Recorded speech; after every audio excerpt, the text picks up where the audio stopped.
Lawrence Lawrence Lawrence आज की तारीख में देश और दुनिया में सबसे ज्यादा चर्चित नाम है तो वो है लॉरेंस बिश्नोई। बाबा सिद्दीकी, सिद्धू मूसेवाला की हत्या से लेकर कनाडा में खालिस्तानी सपोर्टरों के मारने तक के मामले बिश्नोई पर हैं। सोशल मीडिया से लेकर न्यूज मीडिया में जहां देखो लॉरेंस ही लॉरेंस छाया हुआ है, लेकिन कुछ ही लोगों को इसके बारे में पूरी जानकारी है। आज आपको इस वीडियो के माध्यम से बताएंगे लॉरेंस बिश्नोई और बिश्नोई समाज का इतिहास क्या रहा है। नमस्कार साथियों, जय श्री राम। स्वागत है आपका रिवीलिंग भारत चैनल के इस एपिसोड में।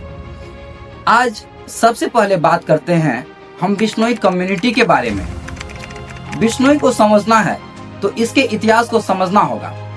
सबसे पहले हम उनकी बात करते हैं जिन्होंने बिश्नोई समाज की शुरुआत की। ध्यान से सुनना। गुरु जाम्बेश्वर, जिन्होंने बिश्नोई समाज की स्थापना की। बचपन से ही वे नेचर लवर थे, आध्यात्मिक तो थे ही, और किसी भी जीव हत्या को लेकर लोगों को जागरूक करने में लगे हुए रहते थे। इन्होंने 29 संस्कार दिए जो बिश्नोई समाज में देखने को मिलता है। चूंकि इनकी कम्युनिटी भगवान विष्णु को बहुत मानती है, इसलिए इन्हीं से बना बिश्नोई शब्द बाद में बिश्नोई हो गया। हरे पेड़ नहीं काटना इनका मूल मंत्र था। इनकी कम्युनिटी ने बहुत त्याग किया है, अपने सर तक कटा दिए, हाथ कटा दिए, मरने तक को तैयार हो गए। आज आप जानेंगे हर प्राणी पर दया भाव रखना। यह कहते थे गुरु जाम्बेश्वर। हर प्राणी पर दया भाव रखने का मतलब क्या? सिर्फ इंसान पर दया भाव रखना नहीं, जानवरों पर भी दया भाव रखना।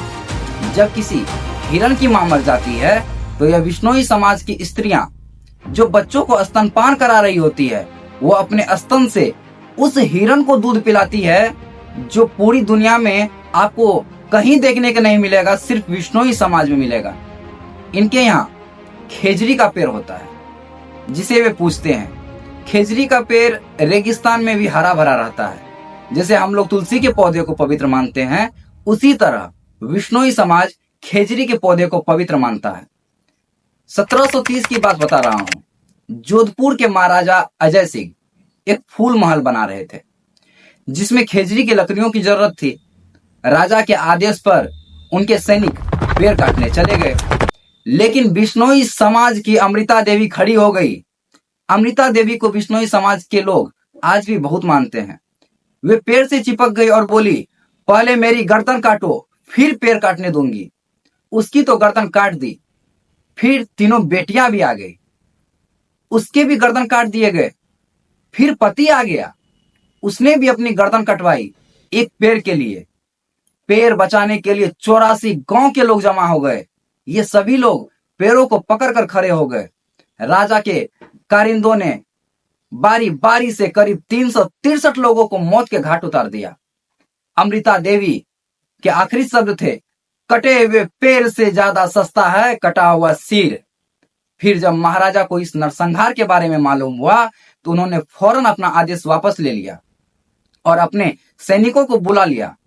ऐसे और भी कई वीरता की कहानियां हैं बिश्नोई समाज की, लेकिन हम अब बात करते हैं लॉरेंस बिश्नोई की। प्रेम और पतझड़ के महीने में 12 फरवरी 1993 का वो दिन जब पंजाब के फिरोजपुर जिले में एक कांस्टेबल के घर एक बेटे का जन्म हुआ।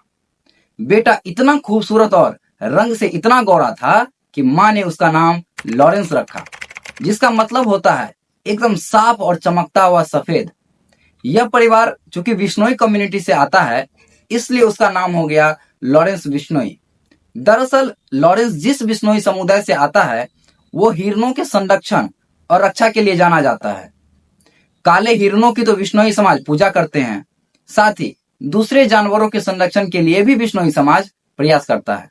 यही वजह है कि काले हिरण का शिकार करने के मामले में फंसे अभिनेता सलमान खान लॉरेंस बिश्नोई के निशाने पर है। दरअसल 1998 में फिल्म हम साथ साथ हैं की शूटिंग के दौरान काले हिरण का शिकार करने का मुद्दा सामने आया था, जिसमें सलमान खान, तब्बू सहित और कई नाम सामने आए थे। तब लॉरेंस बिश्नोई सिर्फ 5 साल के थे, तो यह उनके बचपन का एक ऐसा अनुभव था जिसने उनके मन मस्तिष्क पर ऐसा गहरा प्रभाव डाला कि वह सलमान खान को मारने तक को तैयार हैं। यही वजह है कि सलमान खान की वो हत्या करवाना चाहता है। और अगर इसी तरह किसी दिन लॉरेंस बिश्नोई ने यह कह दिया कि जो गौ माता की हत्या करेगा उसकी भी हत्या करना हमारा धर्म है, उस दिन से गौ हत्या होनी बंद हो जाएगी और वे गौ हत्यारे कहीं नजर नहीं आएंगे। बिश्नोई की गैंग में करीब 700 कुख्यात शार्प शूटर शामिल है। इस गैंग का नेटवर्क पूरे देश में और विदेशों में फैला हुआ है। लॉरेंस बिश्नोई की गैंग में नामी गैंगस्टर गोल्डी बरार भी शामिल है, जिसका नाम हाल ही में सिद्धू मूसेवाला की हत्या में आया था। गोल्डी बरार फिलहाल कनाडा में है और गैंग का मुखिया लॉरेंस बिश्नोई गुजरात के साबरमती जेल में है। लेकिन बिश्नोई जेल से ही अपना सारा काम ऑपरेट करता है। सरकार का कहना है कि मुंबई में राजनीतिक, रियल एस्टेट और फिल्मों की एक प्रमुख हस्ती बाबा सिद्दीकी की हत्या के पीछे बिश्नोई का हाथ था। लॉरेंस बिश्नोई, जो कभी कॉलेज में कैंपस राजनीति में शामिल था, आज भारत के सबसे कुख्यात गैंगस्टरों में से एक बन गया है। जब भी बात आती है लॉरेंस बिश्नोई की, तो ज्यादातर लोगों के मन में यही सवाल आता है कि आखिरकार लॉरेंस बिश्नोई का गुरु कौन है और लॉरेंस बिश्नोई किसे अपना हीरो मानते हैं। दरअसल हिंदुस्तान टाइम्स की एक रिपोर्ट के मुताबिक लॉरेंस बिश्नोई ने उससे पूछताछ करने वाले अफसरों ने बताया कि एक डीएसपी ने नाम न छापने के शर्त पर बताया है कि उसे हमेशा से पता था कि उसे क्या बनना है। हिंदुस्तान टाइम्स को उन्होंने बताया कि कोई अन्य गैंगस्टर के उलट बिश्नोई का अपराध की दुनिया में कोई भी गुरु नहीं है। लॉरेंस बिश्नोई का सबसे बड़ा टारगेट सलमान खान है। साथ ही उसकी टारगेट के लिस्ट पर अब बाबा सिद्दीकी के बेटे जिशान सिद्दीकी, मुनव्वर फारूकी, शगनप्रीत सिंह, कौशल चौधरी और अमित डागर भी शामिल हैं। भारत और कनाडा के बीच बढ़ती दरार का मुख्य कारण बिश्नोई भी है। कुछ दिन पहले इस लड़ाई ने एक नया आयाम तब ले लिया जब दोनों देशों ने एक दूसरे पर आरोप प्रत्यारोप लगाए और वरिष्ठ राजनयिक अपने पद छोड़कर स्वदेश लौट गए। यह झगड़ा 2023 में कनाडा में सिख अलगाववादी हरदीप सिंह निज्जर की हत्या से जुड़ा हुआ है। पहले तो इस हत्या को गैंगवार का हिस्सा माना गया, लेकिन बाद में कनाडा ने दावा किया कि हत्यारों को भारत की जासूसी एजेंसियों ने निज्जर की हत्या के लिए भेजा था। उनका दावा है कि हत्या की सुपारी लॉरेंस बिश्नोई गिरोह को दी गई थी।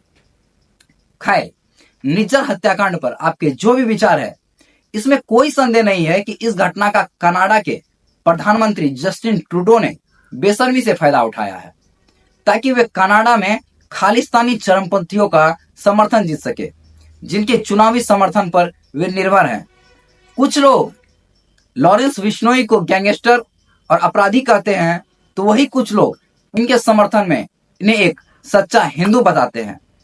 आप क्या सोचते हैं इस बारे में? कमेंट बॉक्स में अपना राय जरूर लिखें।